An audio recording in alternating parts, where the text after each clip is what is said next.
Hey, we're theater folk, and we're still on our New York trip. Mm-hmm. And today we wanted to talk about a show we saw last night. Mm-hmm. Now, I remember in university when we read Long Day's Journey into Night, what I remember most about it actually was the stage directions by Eugene O'Neill, and how specific the stage directions were. In particular, what I really remember was pages at the beginning of the script, before anyone even spoke, detailing the set and what the room looked like. And I recall, now correct me if I'm wrong, but I think the stage directions actually list the books that are on the bookshelf and the order that they're on the bookshelf in. Not that we're ever going to see them. Yeah, not that they ever appear in the play or whatnot, but just that's how specific Eugene O'Neill's stage directions were. And so we were so excited that we got to see a show that was completely Eugene O'Neill's stage directions brought to life on the stage, and that show is called the Complete and what? The Complete and Condensed Stage Directions of Eugene O'Neill, Volume 1, Early Plays / Lost Plays. Yes, so that was put on by a group that we've talked about before, the New York Futurists, and it was done at the Crane Theater down in East Village.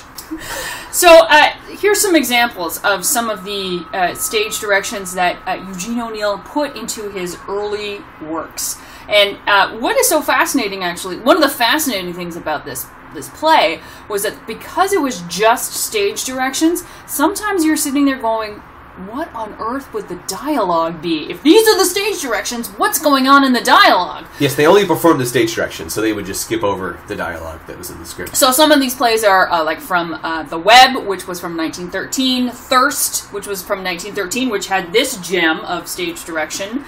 The sun glares down overhead like a great angry eye of God. That's the stage direction. All you actors out there, you go act that. Please go act that. And then this one, which is a character direction. Some other ones, Bound East for Cardiff, 1914. And Now I Ask You. Now I Ask You has this description of the heroine, Lucy. She is slender, dark, beautiful, with large eyes, which she attempts to keep always mysterious and brooding. Smiling lips, which she resolutely compresses to express melancholy. Determination. A healthy complexion subdued by powder to a proper prison pallor. And a vigorous, lithe body which frets restlessly between the restriction of studied artificial movements. That's what we're working with here. So, I think, in my opinion of the play, is that I think that it was a fascinating idea, a great idea, an idea well worth exploring, and a failed execution. I do not think that it was successful because they had the work, they had the stage directions, and I don't feel that the production went anywhere with them. It was an hour and a half, and we were in the same position in minute 1 as we were in minute 90. I felt that too. I felt that the execution, particularly at the beginning of the play, it was very much there was a narrator who would read these stage directions, and then the cast would execute them as it went along. And at the beginning of the play, the narrator would read the stage direction, and the cast would kind of do this little scramble thing to kind of bring the stage direction to life, no matter how bizarre or ridiculous the stage direction was. And that was funny, but that notion got dropped as the play went on, and there was no real build. So I didn't know what I loved the concept. I loved that they were bringing this stuff to life, but I didn't see how it was a play in and of itself.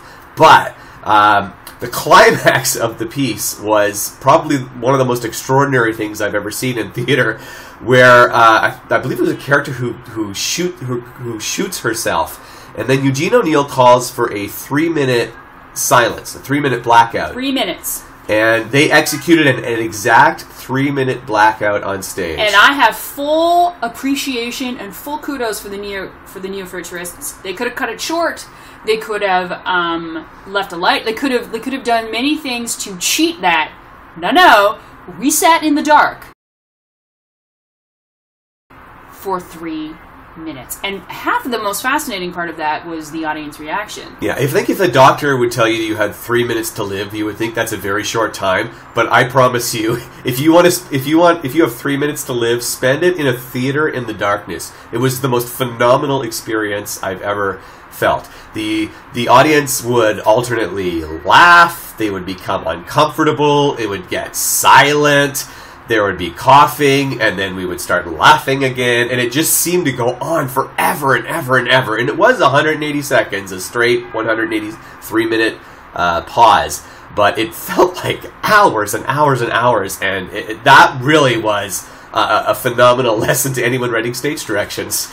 So in the end, I think this was a fantastic exploration, a fantastic experiment. I don't think it was successful, but I applaud fully. I'm so glad that they did it, and I'm so glad that I saw it. Thank you very much. I very much agree. Very glad that I saw it, but I'm not sure it was a play.